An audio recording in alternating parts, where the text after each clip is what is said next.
So be ready when there's an opportunity. But tonight we will legitimately try our best to have an opportunity for a table discussion. Short of any other kind of divine interruption or a move of the Holy Spirit. But we'll try and go until 6:30 and have a real solid half an hour of table discussion.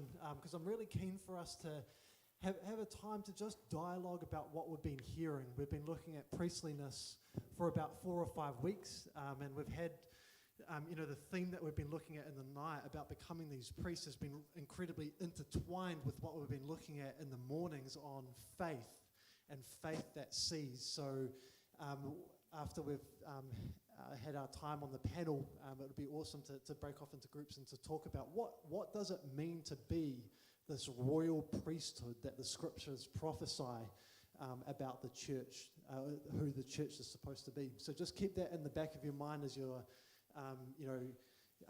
listening this evening, and be ready just to share with one another what it is that you've received and what it is that you've heard. Sweet as? All right, cool. So we've got a fantastic topic this evening. We've got a few interesting verses. Over the last number of weeks, there's been a number of references to this situation where David finds himself running away and fleeing from Saul, who's after his life, and he comes and finds himself in front of a priest, and the priest happens to give him what they call this showbread, or this bread of presence, that he's actually not allowed to eat. It's only for the priests of the day, only from those who are from Levi's line, descended from Aaron. And David's not one of those people, but he finds himself in an interesting situation where he's standing before this priest. And so what I'm keen for us to do is to unpack this awesome scripture this evening, because I feel like there's some key things I feel like the Holy Spirit wants to bring to light. This man, David, was a man of faith, and he's a man who knew who God was and who he was. And because of this living revelation that he had of what true priestliness was, not being a priest according to the natural order, but being a priest, like we've looked at over the last couple of weeks, according to the spiritual heavenly lineage, the order of Melchizedek, he was able to live and eat and operate as a priest spiritually, even though he was not born into this priestly line. And for us, this is so relevant for us today if we're to become these priests of God. So if you've got a pen, you can jot down these scriptures. Leviticus 24, 8-9, 1 Samuel 21, verse 6, and Matthew 12, verses 1-8. So we'll start with, I'll just read out Leviticus 24, you don't have to go there.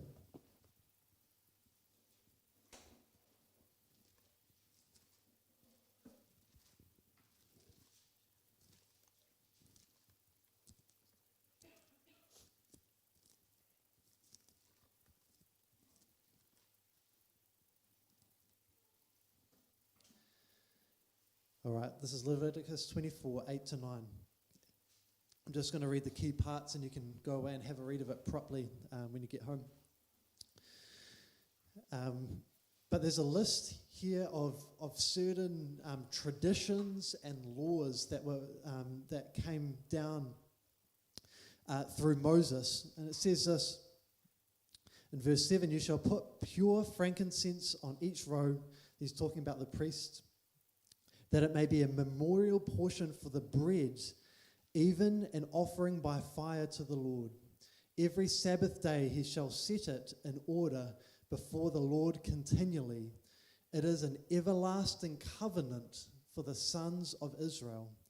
It shall be for Aaron and his sons, that's the priestly Levitical line, and they shall eat it in a holy place, for it is most holy to him. From the Lord's offering by fire, his portion forever. Now, let these couple of words sit in the back of your minds. It is an everlasting covenant for the sons of Israel. It shall be for Aaron and his sons, and they shall eat it in a holy place. All right, flip over to 1 Samuel 21, verse 6.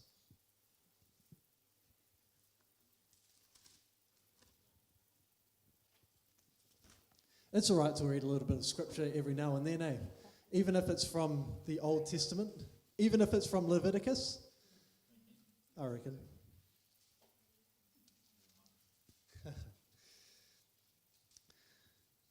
All right, 1 Samuel chapter 21. Now, I'm not going to read the whole story. You can go away and have a read of it at home. But like I said before, David's on the run from Saul, who's seeking his life. And I'll read from verse 3. David encounters this priest, and he says, "Now therefore, what do you have on hand? Give me 5 loaves of bread, or whatever can be found." The priest answered David and said, "There's no ordinary bread on hand, but there is the consecrated bread, if only the young men have kept themselves from women." David answered the priest and said to him, "Surely women have been kept from us as previously when I set out, and the vessels of the young men were holy, though it was an ordinary journey. How much more then today will their vessels be holy?" So the priest gave him consecrated bread, for there was no bread there but the bread of presence, which was removed from before the Lord, in order to put hot bread in its place when it was taken away. All right, now turn to Matthew chapter 12, 1 to 8.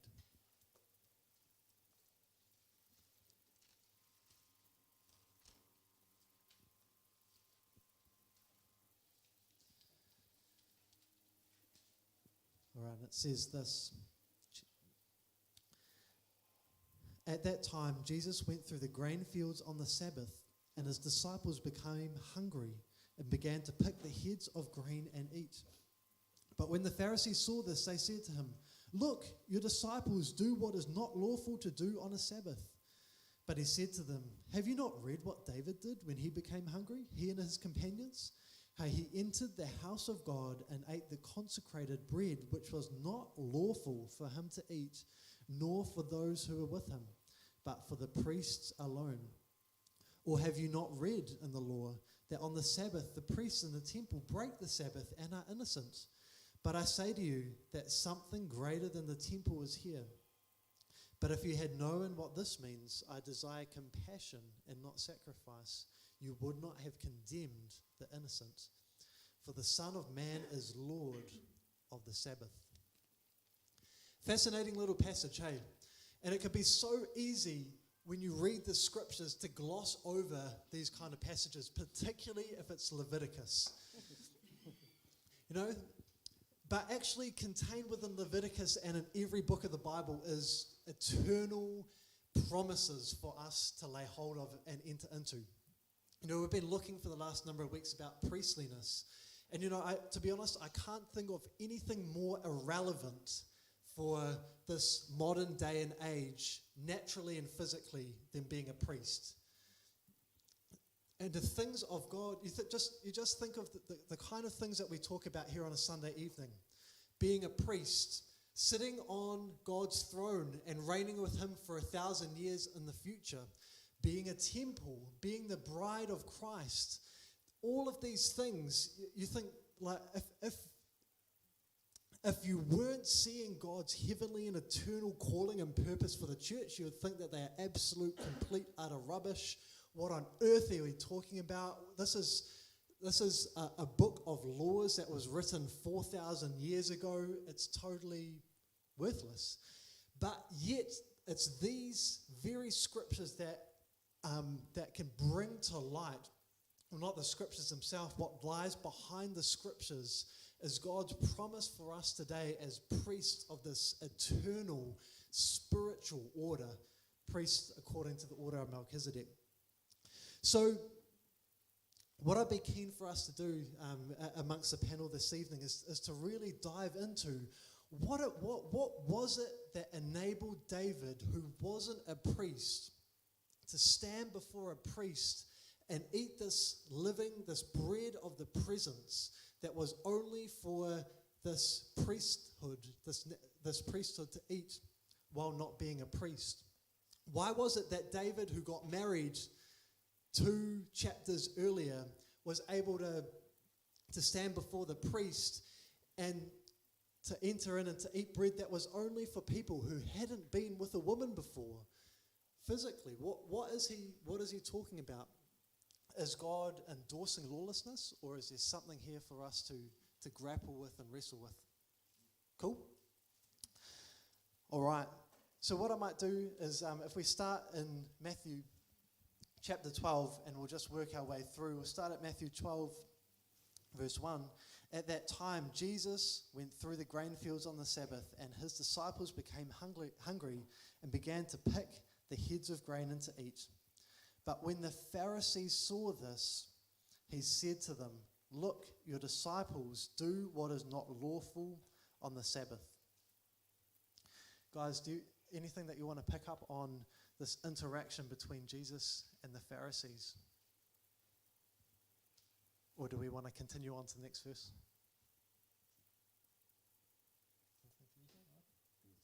The next verse, all right.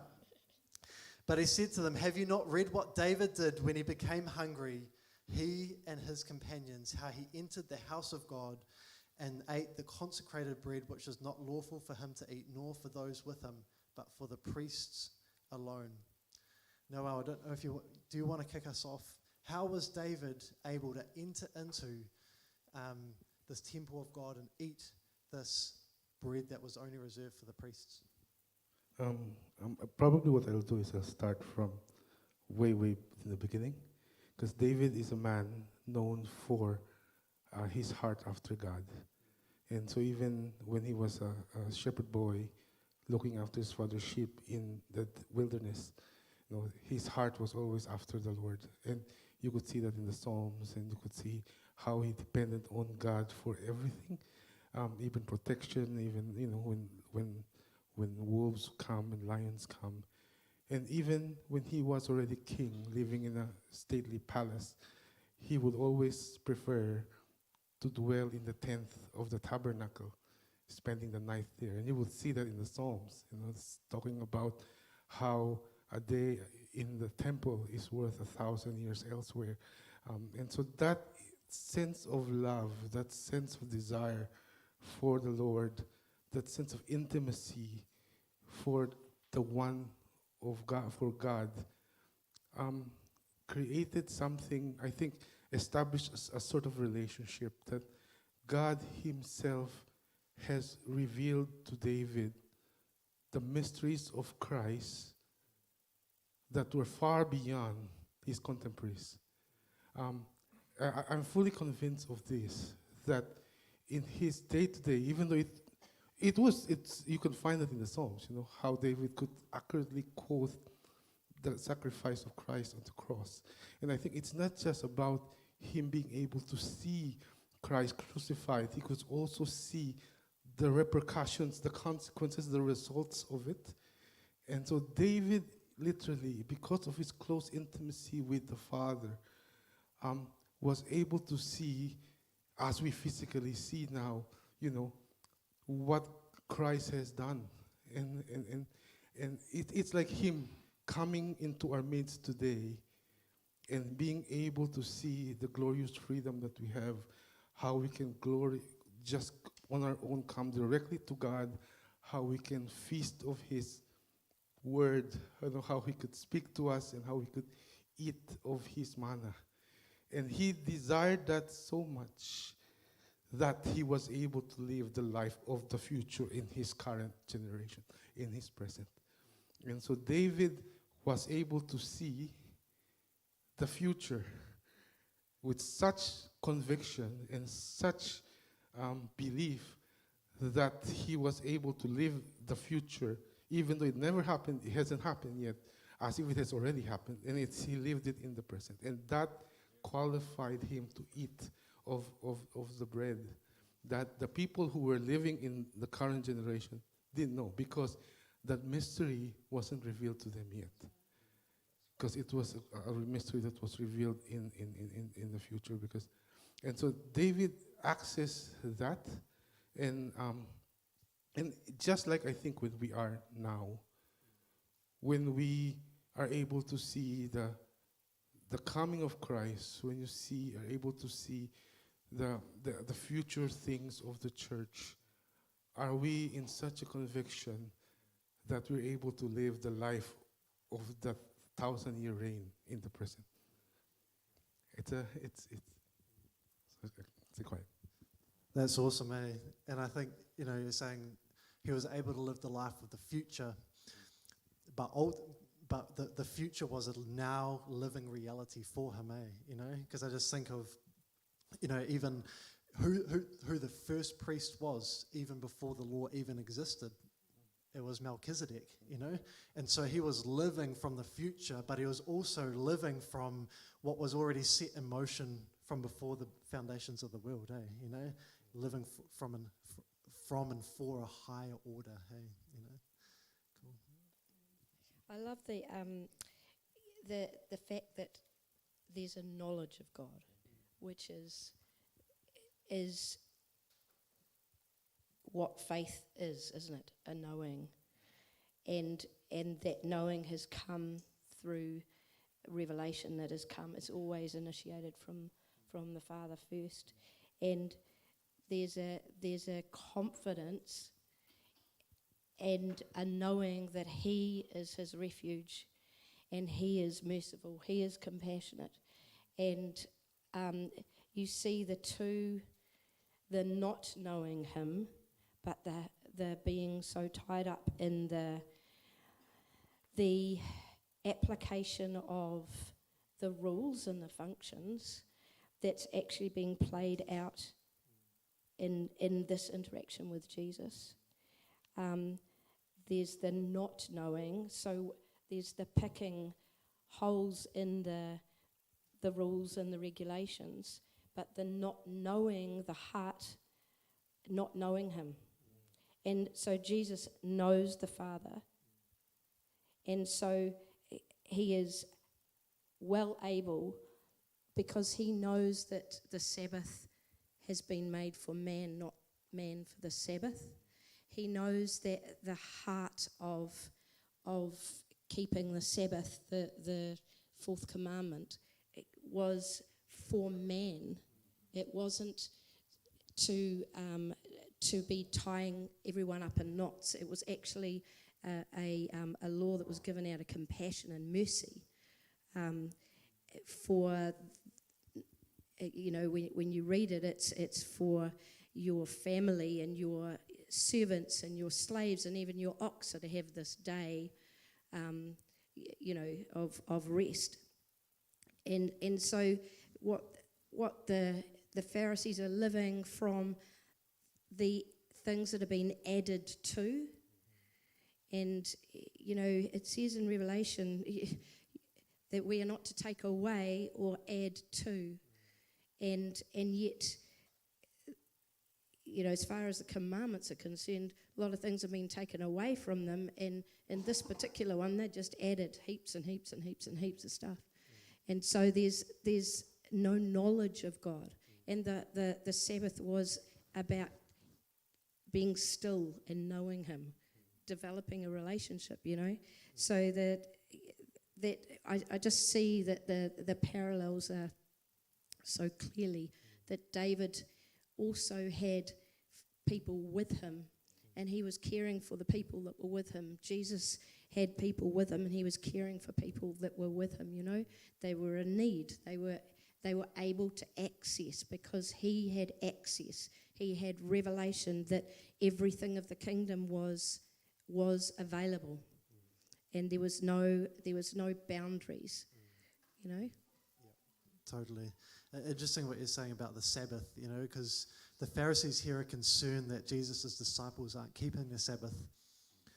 But what you see immediately coming into that passage, verse 28 of chapter 11, Jesus is just talking to his disciples about what true spiritual rest is, He says, "Come to me, and all who are weary and heavy laden, and I will give you rest. Take my yoke upon you and learn from me, for I am gentle and humble in heart, and you will find rest for your souls, for my yoke is easy and my burden is light," And so Jesus he's saying, look, I am the rest of God. You know, he's the fulfillment of the very Sabbath that they're concerned that his disciples are not keeping. And so it's interesting, the attitude of the Pharisees. They're not concerned that Jesus isn't keeping the Sabbath. They're concerned that his disciples aren't, you know. And it almost looks like the concern, when I was reading that, it just made me think of, like, you know, when you've got like parents, and one parent is like criticizing the other parent on how they're raising their kids, you know, because of the behavior, as opposed to because of the heartbeat that parent's trying to cultivate in the household, you know. And the Pharisees here, Jesus has just been teaching his disciples about true, genuine Sabbath rest, you know. Next minute, the Sabbath comes along, you know, and the disciples aren't concerned. The Pharisees aren't concerned that the disciples aren't in this position of Sabbath rest. They're concerned that they're not meeting the letter of the law, which actually wasn't the law at all. It was an add-on, a religious expectation of the day. And so their view is on natural, earthly behavior, whereas for him, he's saying, guys, it's not about behavior at all. The Sabbath starts in the heart, and then it's expressed in the way that you structure your life in terms of putting aside time to seek me and be with me, and, you know. But ultimately, there's a heavenly posture that Jesus was living from, right? And that he was leading his disciples into. And that's what we see here in the Sabbath, but we also see in David, you know, who wasn't just living like we see with Melchizedek, the earthly form of things. He was living from the indestructible life and power of the resurrected life of being a true priest according to this new order, So some powerful stuff. Any thoughts there? Probably the other thing that struck me about this passage is there's a bookend between this. So in the middle is where he talks about the rest. Just before that, he's taken them on for another example where they're looking at the external and trying to make sense of it. So this is when they're saying, well, basically if John the Baptist is right, then Jesus can't, because he's in the desert eating locusts and he's eating and drinking in the town. And then that's where that scripture, wisdom is vindicated by her deeds, is. And it just struck me as another example where they are saying it's either that or it's that. They're looking at the behaviour saying what is true. Yeah. And he's saying, no, actually, yes, you know, we're of different covenants and different points in time, but actually we're all part of this divine thread, which is God's story. And then he moves on to say, my yoke is easy and my burden is light. This is a completely different thing. It's not about what the right thing to do is and the wrong thing to do is. It's about knowing me, and then through on. Which doesn't take away from the fact that there are instructions and commandments. You even see in David and reading in some of the Psalms, like in Psalm 19, you know, like the whole Psalm is about how much he loves God's law, you know, and how devoted he is to God's instruction. And to me, it's almost like he's not saying, guys, the message of the story is not don't follow the law, right? You know, it's that there's a heartbeat that lies beneath the law that you're to come into. And in fact, I think it's his love for the law, which was actually the very thing that qualified him to actually not obey the physical law in that moment. You're actually living from what the heartbeat of the law was, the law of the Spirit, you know? So it's always those two parts of a much greater whole, And I love, if I can just butt in there too, to me, the passage that starts in 25 of Matthew 11, Jesus is having this glory time with the Father. I praise you, Father, and look what he's praising him for. Lord of heaven and earth, that you have hidden these things from the wise and intelligent and have revealed them to infants. Yes, Father, for this way was well-pleasing in your sight. And to me, I just love that,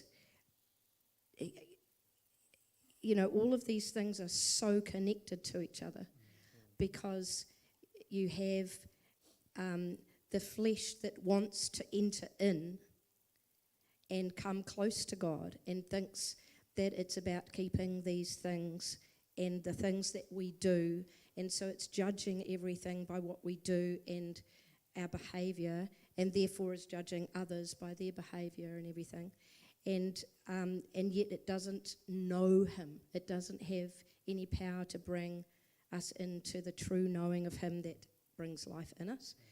And that's on purpose, because unless we are humbled, we don't receive. Unless we are coming as little children, unless we're poor in spirit, we don't have any hope to come in and receive, because we think we've got another way. We've got this way, and this way continually is opposing the spirit way. The flesh way is always opposing. It was opposing. Saul was the flesh way, opposing David in the old, and the flesh and the spirit are constantly opposing, and it's still happening now, because the flesh doesn't want the humbling that's involved to come into the spirit life. You know what I mean? So the entering as rest is dependent on us ceasing from our works, which is all tied up with what the flesh wants to be in control. So they're all magnificently tied up. And I just love the fact that he says, but something greater, or someone greater than the temple is here. The veil himself. Do you know what I mean? So now through me, you can come into this very intimacy because of who I am, I find it quite hilarious in a way. At the same time, also how gracious Jesus was. Here you see this group of people who claim they know the law and how they interpret the law. They even added things to the law, and how they would quickly point it out. But the giver of the law is in their midst. If you're talking about the correct interpretation of the law, Jesus is the one who can give the correct interpretation of the law, not them. And the goal and the pride of them to be able to do that, in fact, to lecture Jesus on how his disciples behave, when the lawgiver himself, when rest himself, when Sabbath himself was there, and Sabbath himself instructed the disciples, because they were hungry, to pluck the grain and eat, because love was concerned. These disciples were hungry, and he said, ask them to eat. And it's in the law itself. You could go into your neighbor's vineyard and pluck things to eat. But the all-knowing Pharisees would look at that and said they are already working, because they were harvesting, they were milling, and they were winnowing, because they're plucking, they're harvesting, so they were milling, because they were doing this with the grain heads, and they were blowing, and so they were milling. But this is just how low they have gone in the midst when Christ himself said, I am the Sabbath rest. So the law itself was given to point to Christ. Him giving them bread to eat was said, because I am the bread of life. And so the Sabbath was given to man, so that man would realize that man cannot exist without the Lord. He depends on God for everything. And so it's like the same way. The bread in the showbread in the temple was also to show man, because there's a miracle that's happening. If you look at I tried to Google about it. They would say the bread was done on a Sabbath, but it stayed warm and hot throughout the week until it's replaced. And so when people come to the temple, they will open the door and show, and the priest would tell the people, see how beloved you are of God. He has provided, by looking at the bread, how it has stayed warm in his presence and fresh throughout the week, that how God is your provider. He is your source of livelihood and sustenance. And so you are meant to stay in, being aware of that you depend on him. He is your rest. And so even with the creation setting, the first work of Adam and Eve, before God asked them to do some things after, was actually to rest. They were created on the sixth day, they rested on the Sabbath, and after resting, they were prepared to work. And so everything God has already done everything beforehand. And so the throne is, you're actually supposed to start from rest. It is only in sin that they start from toil. And they will continue to toil forever and ever. And Revelation says that those who have the mark of the beast will toil forever and ever. And that is actually the difference. And toil is the consequence of the fall, right? You know, Adam and Eve sinned, and the outcome was that they would have to toil and work the ground by the sweat of their brow and their hands, you know. And so that's awesome. I thought interesting here in verse 3, you know, saying Noel about the Pharisees, it says, but he says to them, have you not read what David did when he became hungry, you know? Interesting, have you not read, you know? They probably had read, you know, but they probably didn't know what was written, you know? And to me, those are two polar opposite things, you know? Like, anyone can read. You don't even have to be a Christian to read the Bible and to know the scriptures and what the scriptures say, you know? And so he says to them, have you not read? And they, well, we have read, but just because you've read doesn't necessarily mean that you know what's written and have a living knowledge of the one that it's written of, you know? And that's what David had, and that's what Jesus had. But what these Pharisees didn't have, you know? They had a form, but not the substance of, you know? So, all right, 6:41, it feels like we're just kind of getting started, but I'm very keen for this table discussion tonight. So we might call it there, and we'll continue this dialogue, what we've been looking at the table. So, like I was saying, what I'm keen for us to talk about is, what does it mean to be this royal priesthood? We've talked about this priesthood being of this new heavenly spiritual order. What does it mean to be the royal priesthood? Cool?